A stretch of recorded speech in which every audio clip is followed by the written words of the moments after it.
మన కుటుంబంలో గతించిన పెద్దలందరూ కూడా అంగుష్ట ప్రమాణం ఆకారంలో అంటే మన యొక్క బొటనవేలు పరిమాణం లో వాళ్ళ శరీరాలు నిర్మిస్తాడు ఈశ్వరుడు పితృదేవతలు కాబట్టి. మన ఇంటి గుమ్మం లోపలికి రాలేరు వాళ్ళు. ఏ ఇంట్లో నిత్య దేవత ఆ ఇళ్లలోకి ఈ ఆత్మలు కాబట్టి లోపల ప్రవేశించవు. గరుడ పురాణం ప్రకారంగా చెప్తున్నారు.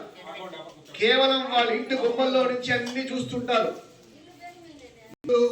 వాళ్ళ కుటుంబంలో ప్రతి ఒక్కరికి ఆ పితృని అనుగ్రహించే విధంగా వాళ్ళ శాపాలు ఈ కుటుంబంలో పరమేశ్వరుడు అన్నం ప్రాణమిది శ్రుతగే తస్మాదన్నం ప్రదాతవ్యం అన్నం కీ పదమోపే అన్నపూర్ణే సదా పూర్ణే శంకర ప్రాణవల్లభే జ్ఞాన వైరాగ్యాదికం భిక్షాం దేహి చ పార్వతీ.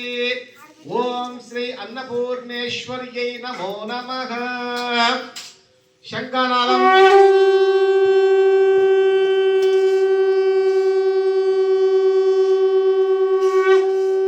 అందరూ కూడా చేతిలో పెద్దవాళ్ళు మాత్రమే చేతిలో నీళ్లు తీసుకొని సకల పితృదేవత ప్రీత్యర్థం అని చెప్పి శివార్పణ వస్తు అని చెప్పి భోజనం చేయండి.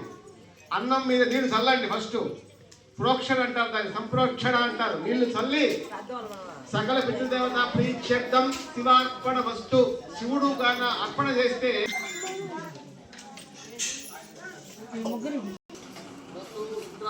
ఆదిత్య రూపాల్లో అందరికీ కూడా ఈ కుటుంబంలో కోరుకుంటూ వారికి పరమేశ్వరుడు శాశ్వత